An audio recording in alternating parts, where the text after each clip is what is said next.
Lynn, you have no idea how excited I am to be able to sit down and have a conversation with you, which we've had many about your field of work and the work that you've done, because when I first met you, I knew probably about that much about somatic experiencing and the world of SE and Peter Levine. And over the years, you've taught me a lot more, and maybe I know about that much, but watching you work, hearing the patients that you work with talk about you, and, I need more sessions with Lynn. I need more sessions with Lynn. Is a common thing that we hear from people, because you are such a gifted healer and magnificent at what you do. So what I'd like to do is just talk a little bit about, if you'd share about somatic experiencing in general, just a basic overview of it and how you got into using that as one of your amazing tools in your toolkit. Yeah, I'd be happy to. And it's always a good feeling to be in your presence, Terry, and the support you've provided for so many people to be able to work with what it is they connect with to support the clients. And it's really the clients who do the work. I have the opportunity and the privilege to support them through their process, and it's been a very fulfilling and gratifying path for me. And I've always appreciated how you allow space for me to do whatever was needed to be present for the client and to support transformation. So just a deep thanks for our connection throughout the years and for your openness to learn more about the somatic work, which many people can be a bit doubtful and skeptical about it, because it's newer in a sense than traditional psychotherapy, which focuses more on the mental field and like cognitive behavioral therapy, which is extremely important. So this moves alongside with that. And to answer your question, I first started to become interested in this probably around 1995, 1996. Oh. Yeah, wow. So that was a long time ago. Yeah. And I really, I had been going through my own therapy, and what I found was there was so much fruit in benefiting from looking at my thinking process, but I still didn't feel a connection to myself. Like I didn't feel a connection to deeper levels of what I was experiencing on a sensory level. And so I just felt on the interior that there were these incongruencies, and I didn't experience the clarity that I needed in this sort of internal alignment that I was looking for. So I'm also speaking from a place of hindsight as well. At that point in time, I just felt like I needed to search for more answers to feel more fulfilled and gratified. And so I started to look at some of the giants, the pioneers at that time, which was Bessel van der Kolk and, who wrote The Body Keeps the Score. And I came across Peter Levine's work and was very, very interested in what he observed about the nervous system. And to give you a brief background about somatic experiencing, what he observed is that animals in the wild, they're routinely threatened, but they're rarely traumatized. And one would think they would actually be incredibly traumatized by being, virtually attacked quite frequently on many levels. And so he really opened up, I think, a portal and a lens around self-regulation and integrated the biology of the nervous system with the emotional aspects and the connection with the thinking process. And that, at that time, was revolutionary because it was more along the lines of thinking and not as much light upon feeling in a sensory level and an emotional level. And so I started to have some somatic experiencing sessions, and back then it was really hard to find a practitioner, and we didn't do as much online, but at that time I was living in Connecticut, so I commuted into New York City, and made that pilgrimage on a weekly basis.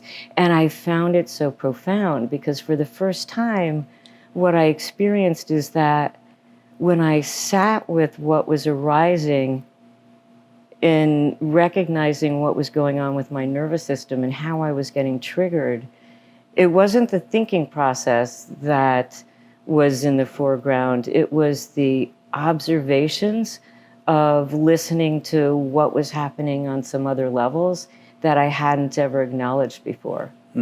And with that, emotions would come up, images would come in, thoughts would come in, and it started to really shift my perception of not only what healing was about, but the insights I gained from realizations that came to me about some situations I was really trying to work through, was very profound. And that changed because it changed my perception, the wisdom from that organically helped me to move through that in an entirely different way.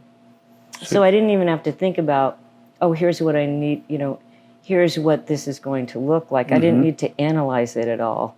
It was this opportunity that I began to recognize as just sitting with instead of doing. And so that deepened my connection on a sensory level, which is what I was trying to find within myself that I didn't even know I was trying to find. It's like I discovered something I didn't know that was lost until it was found. And you made that journey into New York City from Connecticut regularly because of the benefit that you were getting out of it. That pilgrimage became important and valuable because you were getting something out of it, and the light bulb was going off.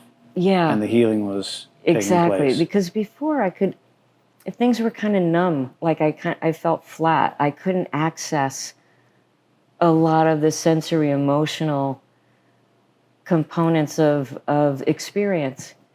And I didn't know how to break through some of what felt so two-dimensional. And as Carl Jung said, if you don't embody life, you fail to truly live. And failure sounds like a pretty strong word, but I get his point. Yeah, right? Me too. Yeah. You said back then there weren't as many somatic experiencing practitioners, and in my opinion, there's still not a lot. True. It's still a small number. What is it about the process of becoming an SC practitioner? What is it? Talk about that process and what did you go through, and then what it actually is. Yeah, that's a great point. It requires a tremendous commitment. It's really like, it feels like you get your PhD on the sensory level, which was what I wanted, but it takes a lot of time, and there's a good number of modules. It really can take a good 3 years to get through it. So you really need to want to do it, and it's an investment as well, a time and financial investment, but it's really like going to therapy on even a deeper level.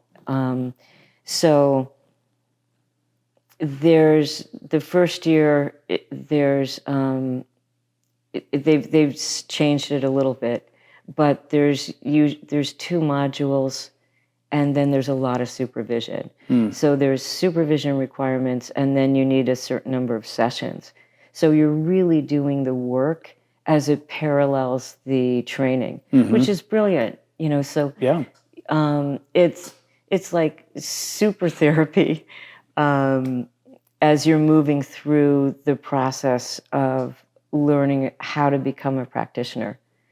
And then you also, you have groups that you work with, like study buddies that are helpful for small groups to help process. And there's usually somebody there who's like a leader that walks one through it. So the first and the second year, those are the requirements. The third year is a 3-week, it's close to 3 weeks of the advanced level. And you can do them in 2 sections or all at once. And so it was one of the last years that Peter Levine taught. And I had this great opportunity to go to Brazil and learn from him for close to 3 weeks. Wow. Yeah, and there is, is incredible. It was so amazing. It wasn't even as if he needed to use his words. I think just sitting in the presence of somebody who's so masterful at their craft that I felt that I absorbed so much through osmosis. Like he truly has like mastered this capacity to work with the nervous system and this emotional regulation that supports healing. So that was really profound. I feel very fortunate that I had that opportunity. Wow, that's amazing. Yeah. Is he still alive? I don't remember. He's still alive. He is, okay. He doesn't practice anymore, but he developed the Somatic Experiencing Institute and has written several books. In Colorado, right? It's in Colorado. Yeah, Colorado. And then Yeah. he also has a place in Santa Barbara. Wow. So he's really contributed. He's been quite a pioneer, I think, in the field of psychology, integrating biology with psychology. And that was his double major. He has 2 PhDs. Wow. Yeah. Wow. Biomedical physics. So when we worked together and you would see patients in a residential setting that were there, living in the environment versus outpatient, it just struck me that the continuing of, a patient doing it intensely, working with you in a residential setting, and then carrying on and continuing care is magical. And you've done that, and you see a lot of people that come out of facility and programs where they have SE and some other modalities. But, I see it at Prospect Hill that having that as a modality, because let's face it, the more you hear about people struggling with, addiction, compulsive sexual issues, addiction to substance, gambling, trauma. It's trauma. Trauma is what we hear, and SE is a phenomenal tool. Can you talk a little bit about who is an ideal candidate to be in a residential program and doing SE while they're there, and who's not a candidate? Yeah, really, really good question. I think anyone who is a candidate who is really interested in developing their relationship with themselves. And if there is openness to that, then whether you're in or out of treatment, that potential to really listen more deeply is a wonderful opportunity. I think with the facilities, one of the things that I think is a characteristic that has been a theme is the dysregulated states from trauma. And so that seems to be more inherent within, those facilities that are trying to support emotional regulation and stabilization. And so that greatly can benefit a client who is very willing to open to how they can work with themselves. Am I understanding you correctly when you're talking about the staff and their willingness and understanding of SE of a client? Yeah. Okay. Yes. And are you ever training staff in SE so they understand like how to help regulate a client? I have trained. Yeah. I have trained staff to support that process. Yeah. And there's different approvals you need to get from the institute. So Wow, okay. so there are requirements for that. And that's a whole nother career path that As like a trainer or exactly. yeah. Exactly, that can train in facilities. What I meant is that from my experience working in certain facilities, what I see with trauma is just this intensely dysregulated state. And so that's not only with the nervous system, but emotional dysregulation that might look like confusion, a lot of anxiety, depression, and an uncertainty about how to move from that place to more stability. And so the clients so does that make sense? A lot. Oh, okay. A lot, fully. Okay.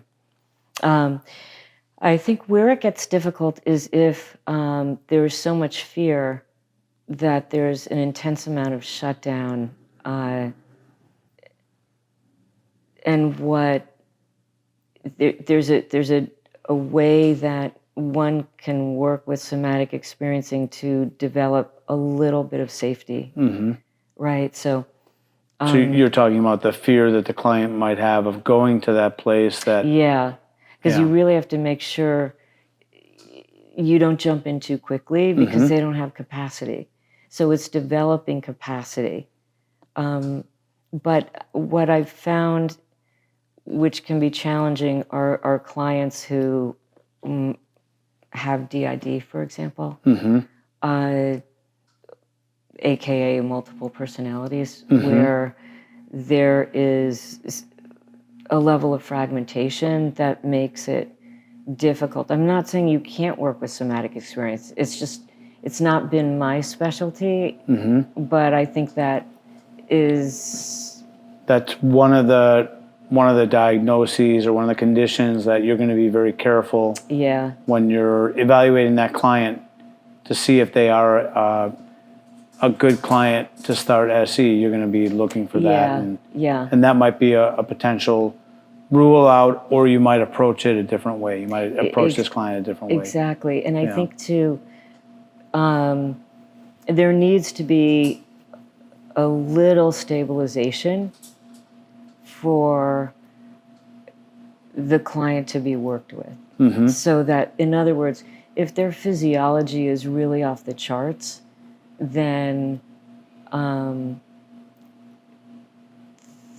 it's about stabilizing the physiology first before you get into a deeper sort of therapy, right? Because they can sort of be very present, or they might be more tuned into the mental thinking process.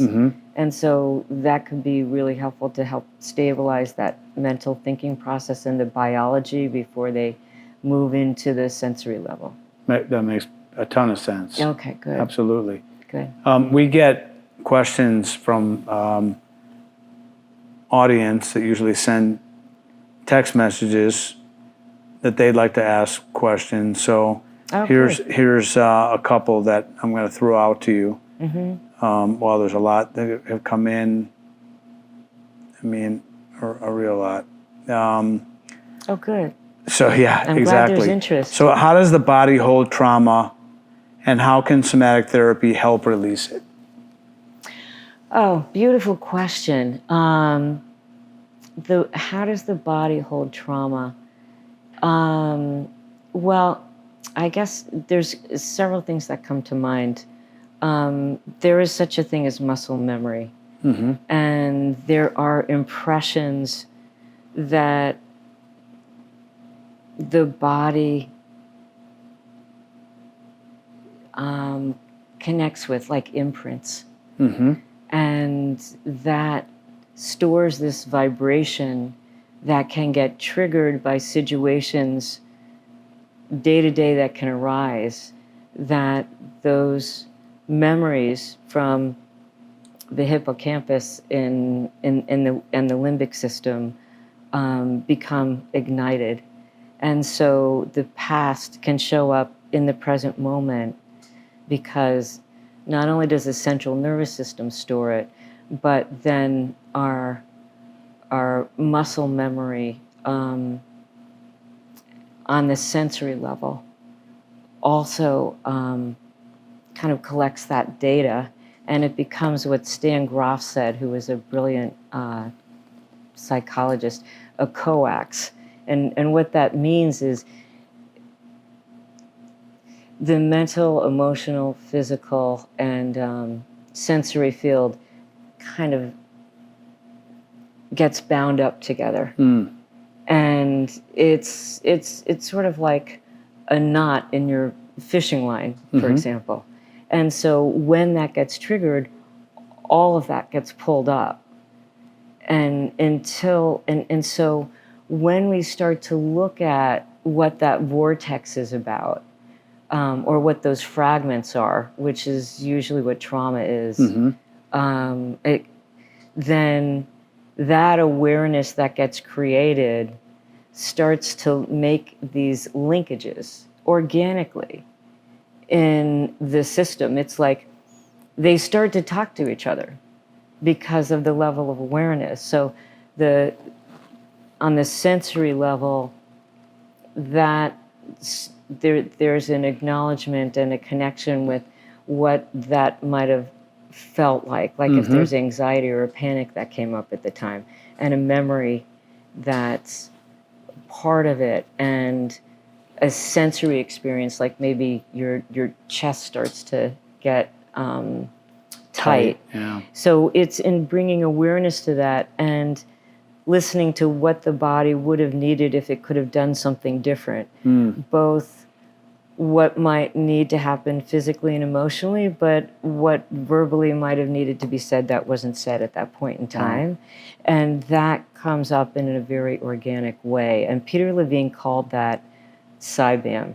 CYBAM? Yeah, it's an acronym, and I think I actually forget what it means something. It's what I'm telling you about now. It's basically the definition of it. It's almost like what you said about Bessel, that the body knows the score. Is that what it is? Yes, the body, exactly. Body knows the score, and like you said, but muscle memory. Exactly. And so also what happens in this process is, as all of this kind of gets linked together, it's almost like I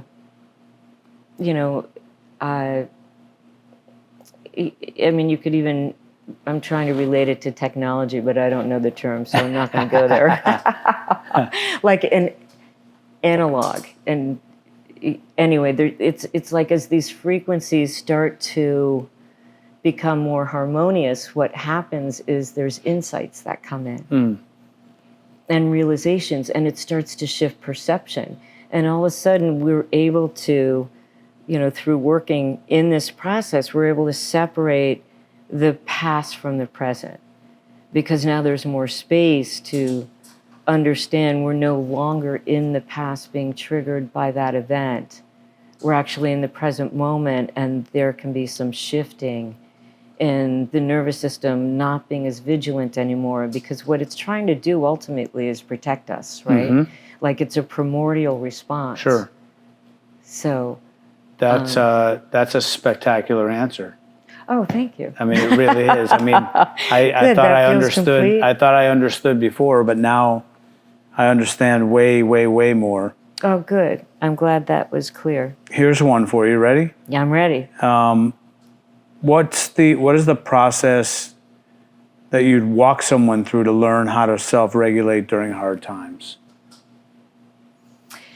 That's a good question. I guess first I need to say that it depends on each person, right? Because there is like an individual approach that's going to help us to down-regulate when we're feeling anxiety.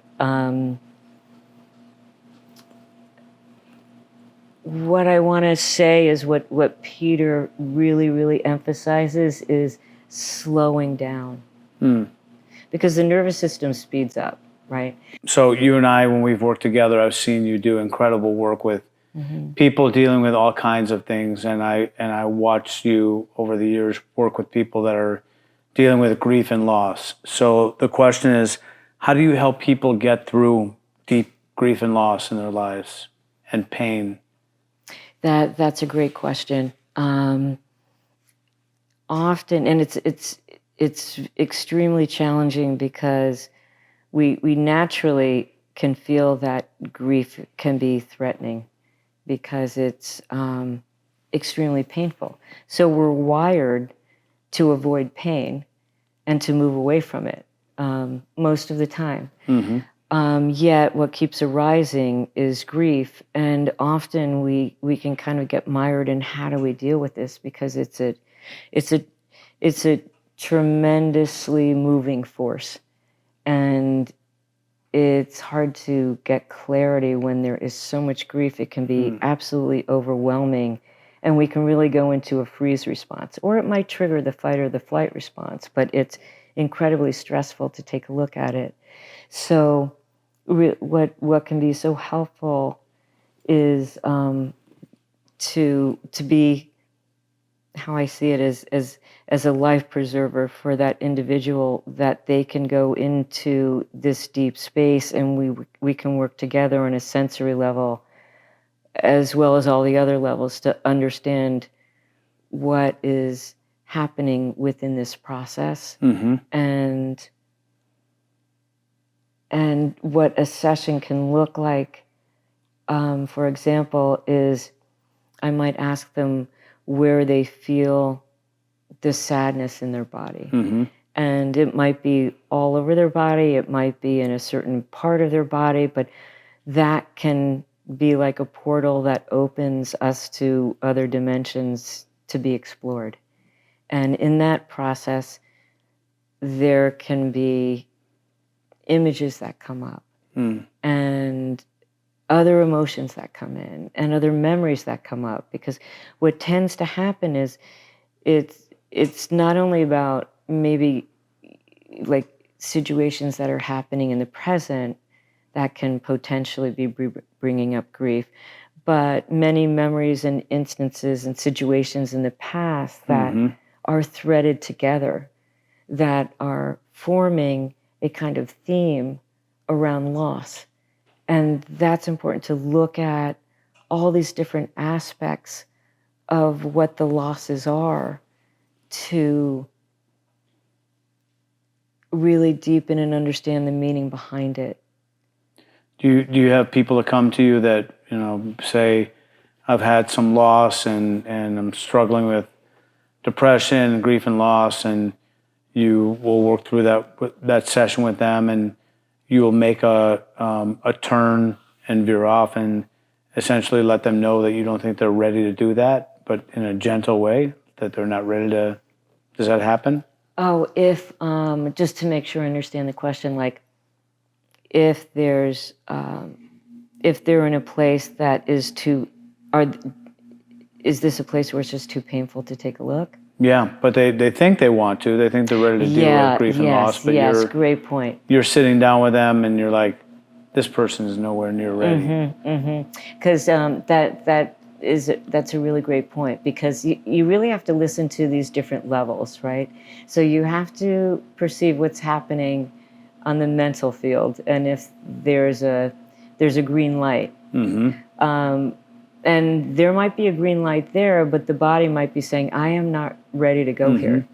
And so then it's important to pivot. Like there could be just such a block that you can't see through the other side. Yeah. So then there's a shifting that's needed to happen to work with the sensory level to discover what that barricade might be. And it might be that it's just not, it's in a place of not being able to trust yet, or something else might arise that makes it just not the right time to work in that capacity. But what that does is it gives us great direction, because then we can work in the area that's needed where there is an opening. So you'll identify a starting point Yeah. rather than saying, yeah, no, I don't think this is a good idea. Let's wait a while to do. You'll identify a starting point, and then you'll know through in time when you can move ahead. Exactly. You have to, like what I've learned over the years is to trust the system. And if there isn't When you safety, mean system, you mean the body, yeah. like the whole system, like Yeah. the mental, emotional, all of what makes us human. And so, in having faith in that,